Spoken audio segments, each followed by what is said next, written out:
What is up, Packer fans? Back again. Week 2, Packers win 27-18 against the Commanders at Lambeau Field. What a win for the Packers. This defense is phenomenal. That's all I hear about now is how good this Packers defense looks, how much better they are with Micah Parsons, but how good and the level they were already going to be at before him, and now just adding him is that piece, that game-changing piece, that closeout piece at the end, and a guy that just really helps make everybody else on that line better. Another rotation guy, obviously, but seems like this defense is really, really good. They held the Commanders to like 17 yards rushing for 3 different players, kind of a funny stat, but really held the Commanders to nothing on the ground. And then through the air, just dink and dunk. I think he had, Jaden Daniels had 24 completions for 200 yards. Yeah, he had 2 touchdowns, no turnovers in the game. But this defense was phenomenal. They just were everywhere. When they showed the white against one of the plays, it was just like a ghost out there. You could see them everywhere. And where would you throw the ball? So I totally love what Halfley is doing with these guys. And then everybody's just running to the ball. You know, Javon Bullard's playing like a dog. Keyshawn Nixon had like 5 pass breakups in this game. He's going to be an all-pro cornerback or a Pro Bowl cornerback if he keeps playing at this level. I don't think any player in the league had 5 pass breakups in a game last year, and he had one already in only his second week, starting as cornerback 1. He's played a lot of cornerback in the past, but he's really elevated his game, and I love watching Nixon. He's a dog. He's a guy that's going to go out there and fight hard on every play, but he has really elevated his game. Very exciting to see. But for the Packers offense, getting rolling again. You know, the first drive, they were moving the ball, kind of got stalled out. Second drive, they scored a touchdown. Then they scored another touchdown, and then they got the field goal. Obviously, it was like 17-3, and the Packers just kind of kept it going. The defense in the second half really laid it on.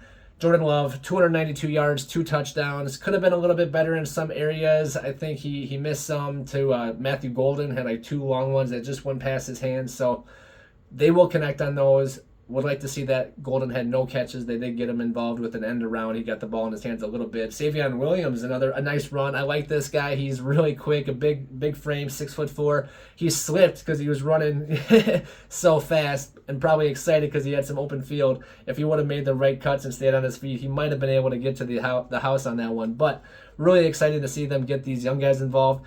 Again, Jordan Love had 6 guys with receptions. Leading the team, Tucker Kraft and Cheese. This guy is amazing. 6 catches, 124 yards, and a touchdown. His first 100-yard game as a Packer, a guy that's probably going to be one of the top tight ends in the league this year. I know he wanted to be the top tight end in the league, but with games like that, he's going to be. So very exciting to see. Dontavian Wicks got going early, 4 catches, 44 yards, I think, on the day. Romeo Doubs had a few grabs, I think 3 with a touchdown. And then Jaden Reed, my guy, caught a touchdown, holding by the rookie Anthony Belton, who started at right tackle for Zach Tom because him and Aaron Banks, the left guard, were both out. No real issues on the offensive line. When blitzes happened, I don't know, Jordan Love didn't really have a lot of answers for the blitz, but at right tackle, they started Belton. He had a holding penalty on that play, and then Jaden Reed caught the ball, touchdown, landed on his shoulders, broken collarbone, out for probably 6 weeks or so, kind of a bummer. But that will help Matthew Golden get more involved, and I'd like to see what he can do. I know that if him and Love can kind of make a connection, he can really be dynamic, and he'll probably have to be now. But that means that Dobbs will have to step up. And my guy Malik Heath, 1 catch, 37 yards. When right away he was like, oh, I got that. And then the refs were like, nope. And I was like, I looked kind of weird at live. But when they slowed it down, you could see he was obviously in. What a catch by Malik Heath. That was pretty good. So for him to get involved, and now with Reed going down, he's going to have to get involved more. I know the Packers got Luke Musgraves a few grabs. He made some nice catches. I wish he could stay on his feet a little bit more when he would make the grab so he could kind of get upfield and run. He's a guy that has some speed, and he's a big frame, 6'6", so I like what he can bring into the offense. Him and Tucker Kraft could be a really good dynamic duo, and then obviously having the wide receivers on the outside. Christian Watson coming back hopefully in November. He got $13 million in an extra year, so the Packers invested a little bit more in him. Probably excited about his progress and what he can bring to this team also, so something to look forward to in the future. But now with Reed down, him and Watson will probably be coming back about the same time, roughly. So that could be exciting for this Packers offense later in the season. We'll see how they do without him. Seems like they were fine. Josh Jacobs, they just kept running the ball for like a yard. They just kept running it. He has 23 carries, 84 yards, and a touchdown.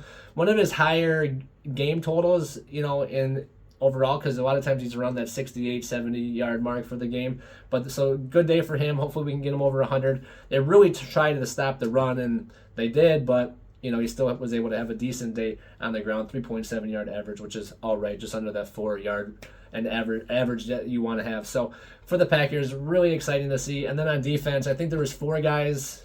No, it was like 6 guys that got sacks, a few half a sacks. I know Baron Sorrell got his first half a sack. I know Micah Parsons got a half a sack, and then Devontae Wyatt got a sack. So Rashawn Gary got a sack again, and then there was a few other halves out there. So really excited. Oh, Carl Brooks got one too, so a half a sack. So really excited to see this defense flying around. Obviously, adding Micah Parsons, him getting a half a sack. I think him and I'm not sure if it was Gary.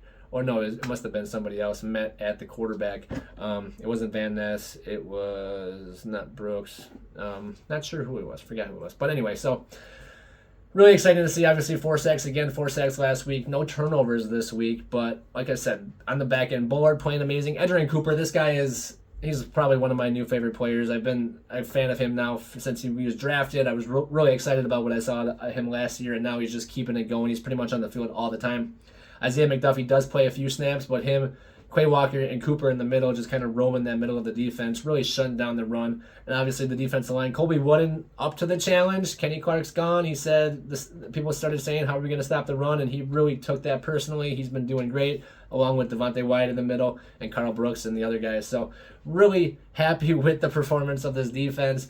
I wish Brandon McManus did not miss that kick, but he was still 2 of 3 on the night.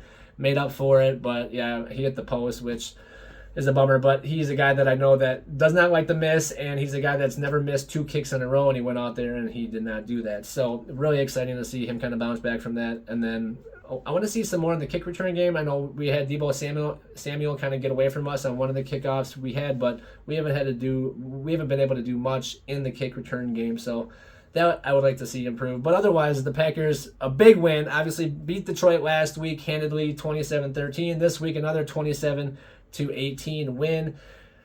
2-0 with 11 days off now. A little mini bye at the beginning of the year, kind of get guys healthy, kind of get situated.